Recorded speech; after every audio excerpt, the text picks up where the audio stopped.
नमस्कार। रिपोर्ट राजस्थान में आप सभी का स्वागत है। आपके साथ मैं हूं कुलदीप। बुलेटिन की शुरुआत करते हैं बड़ी खबरों के साथ। राजस्थान के मुख्यमंत्री भजनलाल शर्मा अभी दिल्ली में हैं और प्रधानमंत्री नरेंद्र मोदी से उनकी शिष्टाचार भेंट हुई है।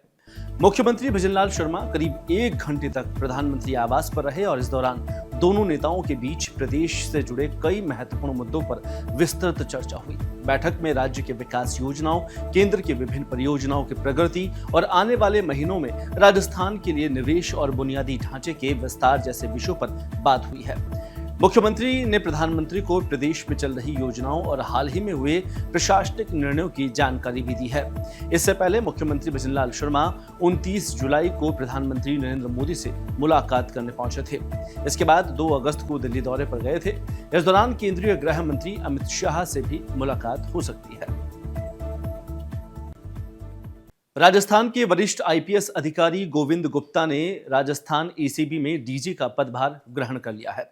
राजस्थान एसीबी डीजी गोविंद गुप्ता ने राज्य सरकार की मंशा के अनुरूप भ्रष्टाचार के खिलाफ जीरो टॉलरेंस नीति अपनाते हुए भ्रष्टाचार पर कड़ी कार्रवाई करने के साथ ही एसीबी के बेड़े को और मजबूत करने के साथ पहली प्राथमिकता बताई है। एसीबी मुख्यालय पहुंचने पर एसीबी अधिकारियों ने पुष्पगुच्छ देकर उनकी अगवानी की। पदभार संभालने के बाद एसीबी डीजी गोविंद गुप्ता ने अधिकारियों की बैठक लेकर लंबित प्रकरणों और कामकाज को लेकर विस्तृत चर्चा की। इस दौरान उन्होंने एसीबी अधिकारियों को भ्रष्टाचार के खिलाफ कड़ी कार्रवाई करने के निर्देश जारी किए हैं। देखो, हमारी जो भी योजना होगी उसमें जो विजन होगा या हमारा जो भी कार्य योजना होगी वो सरकार की कार्य योजनाओं में ही समाहित होती है। जो भी सरकार का विजन है, भ्रष्टाचार जीरो होना चाहिए, जीरो टॉलरेंस की नीति होनी चाहिए, इन्हीं नीतियों पे हम लोग कार्य करने का प्रयास करेंगे। सर, करप्शन के तौर तरीके बहुत तेजी से बदले हैं।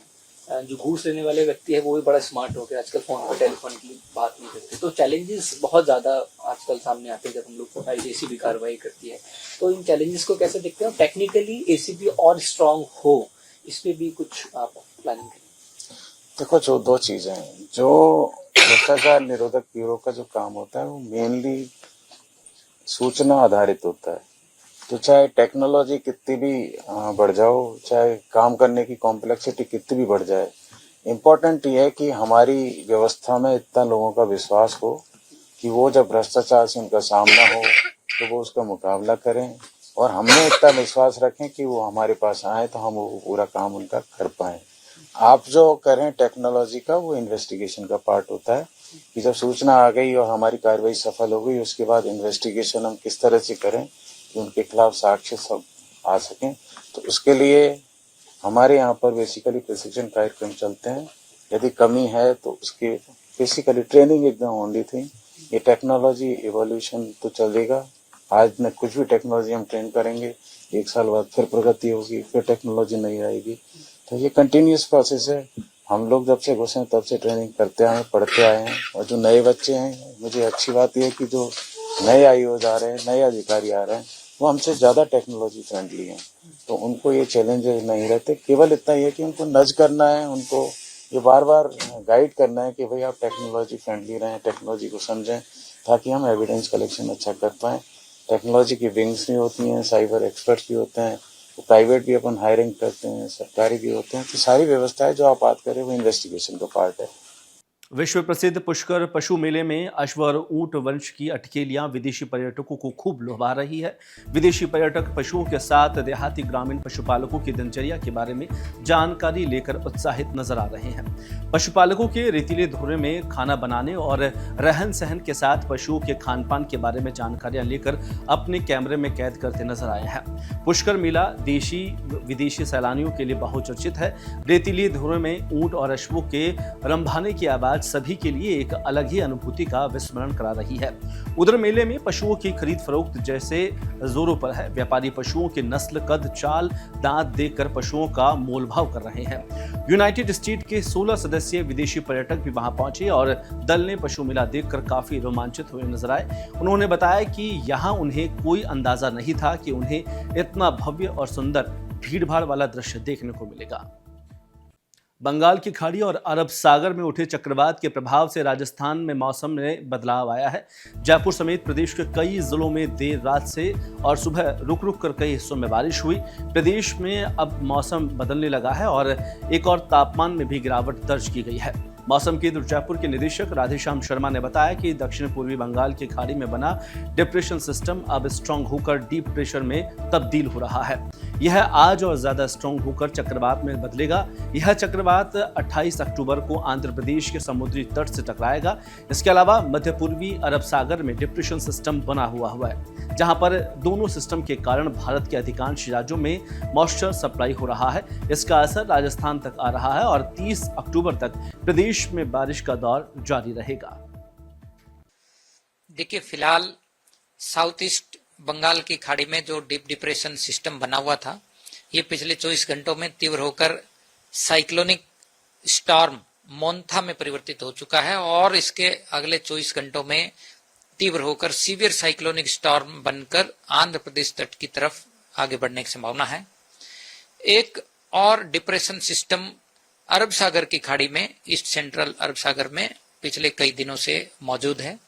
इसके अलावा उत्तर पश्चिमी भारत के ऊपर एक नया पश्चिमी विक्षोभ सक्रिय हो गया है।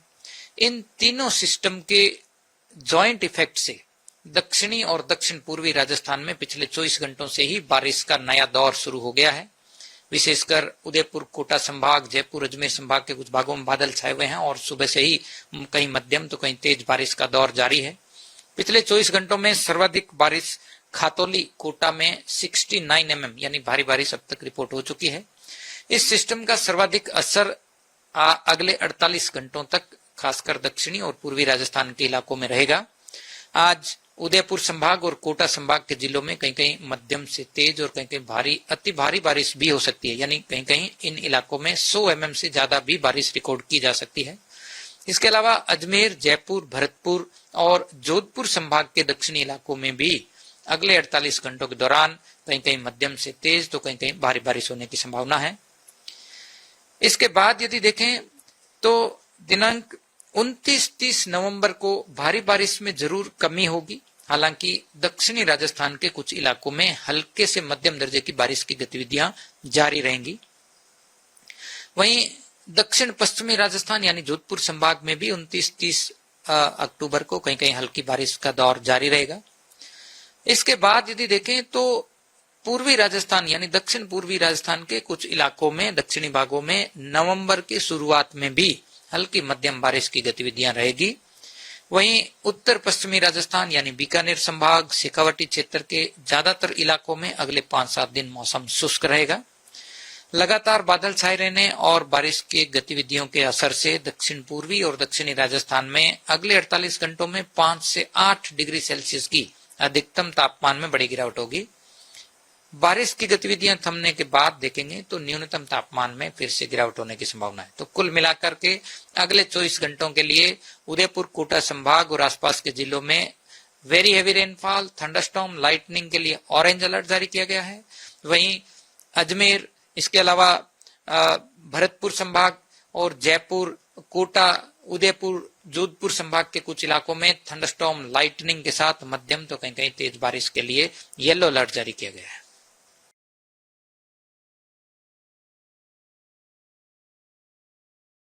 बारिश का दौर बूंदी जिले में भी देखने को मिला, जहां अल सुबह बरसात का दौर रुक रुक कर बूंदाबांदी से हुआ। लाखेरी, केशोरायपाटन, नैनवा, करवर और कारपेन समेत कई क्षेत्रों में रुक रुक कर हल्की और मध्यम दर्जे की बरसात हुई।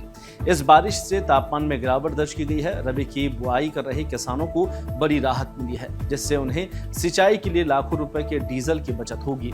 यह बारिश किसानों के लिए वरदान साबित हो रही है। खासकर मानसून में बाढ़ जैसे फसलों पर हुए नुकसान के बाद इन दिनों किसान सरसों, लहसुन और अन्य रबी की फसलों की बुआई की तैयारी कर रहे हैं। राजधानी जयपुर में पर्यटक इस साल दिवाली के बाद अपने चरम पर पहुंच चुका है, जहां पर आमिर महल, हवा महल, जंतर मंतर, नाहरगढ़ किला, सिसोदिया रानी बाग और अल्बर्ट हॉल म्यूजियम जैसे प्रमुख पर्यटक स्थलों पर हर रोज देशी और विदेशी पर्यटकों की भारी भीड़ उमड़ रही है। राजस्थान पर्यटन विभाग के अनुसार बीते पखवाड़े में पर्यटकों की संख्या पिछले साल की तुलना में दोगुनी दर्ज की गई है। विशेष रूप से आसपास के राज्यों से आए विदेशी देशी पर्यटक और गुलाबी नगरी में पहुंचे विदेशी पर्यटकों की भीड़ भरमार है। ऐतिहासिक धरोहरों को देखने के लिए भारी संख्या में लोग वहां पर पहुंच रहे हैं। इसके अलावा फ्रांस, जर्मनी, अमेरिका और जापान समेत कई देशों के विदेशी पर्यटक जयपुर के लिए आनंदित नजर आए हैं। पर्यटन विशेषज्ञों का कहना है कि अंतर्राष्ट्रीय उड़ानों की बढ़ती संख्या और बेहतर सड़क कनेक्टिविटी और राजस्थान सरकार की सक्रिय प्रचार अभियान के तहत ये पर्यटक उछाल पर पहुंचा है।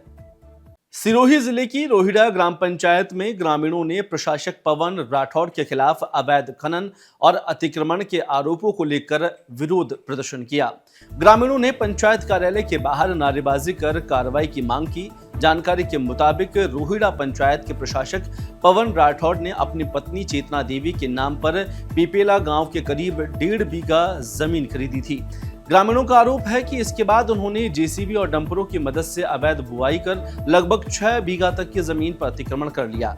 इस मामले को लेकर पीपेला, रोहिड़ा और आसपास के करीब 4 गांवों के ग्रामीण एकजुट हुए और विरोध करते नजर आए। ग्रामीणों का कहना है कि पहले प्रशासक पवन राठौड़ द्वारा किए गए अवैध खनन और कब्जों को रोका जाए, इसके बाद ही यहाँ पर इस क्षेत्रों में किए गए कार्यों पर बात की जाएगी।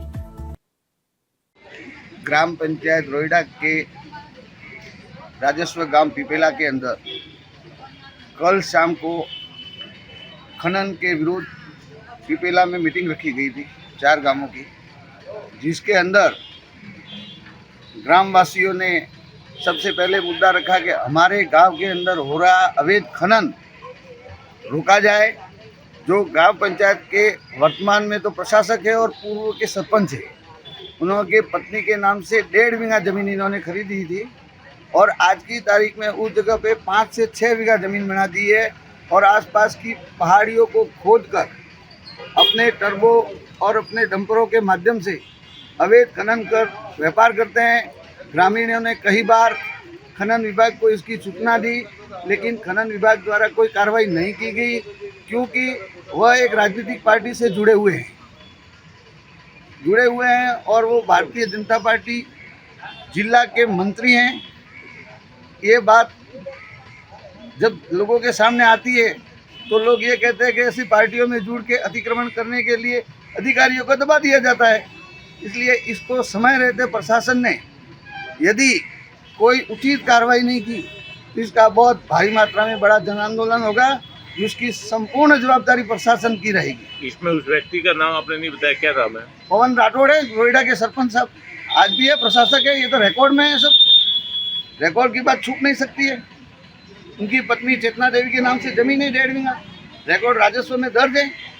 अब उस जमीन को औद्योगिक करा दी है उन्होंने और उसके पास जो अवैध खनन किया है उन्होंने, उसके विषय में हमने कई बार खनन अधिकारियों को फोन करके भी दर्शाया, जिसकी हमारे पास कॉल डिटेल भी है, लेकिन अधिकारी लोग राजनीतिक दबाव में दबने के कारण कोई बोलते नहीं है। ये दुर्भाग्य है प्रशासन का कि ये ऐसा कार्रवाई नहीं कर रहे हैं। भीलवाड़ा शहर के सुखाड़िया स्टेडियम में आयोजित ब्रेक द डिप्रेशन अभियान के तहत मशहूर जादूगर आंचल ने अपना रोमांचित कारनामे एडवेंचर विद फायर का प्रदर्शन कर सभी को दांतों तले उंगली दबाने को मजबूर कर दिया। इस रोमांचक शो में जादूगर आंचल को करीब 151 फीट लंबी लोहे की जंजीर से बांधा गया और उन पर 121 से अधिक ताले लगाए गए। इसके बाद उन्हें एक सूखे कुएं में, जिसमें आग लगा दी गई, डाल दिया गया। उसके बाद कुछ ही सेकंड में जादूगर आंचल आग के गुबार से सुरक्षित बाहर निकल आई, जिसे देखकर दर्शक स्तब्ध रह गए और तालियों की गड़गड़ाहट से मौजूदा लोग वहां पर मैदान गूंज उठा। भारत सरकार द्वारा राष्ट्रीय बाल पुरस्कार से सम्मानित लिम्बा बुक ऑफ रिकॉर्ड्स और the book of world records में दर्ज जादूगर आंचल ने बताया कि यह प्रदर्शन लोगों को अवसाद यानी डिप्रेशन से बाहर आने और आत्मविश्वास बढ़ाने का संदेश देने के उद्देश्य से किया गया था।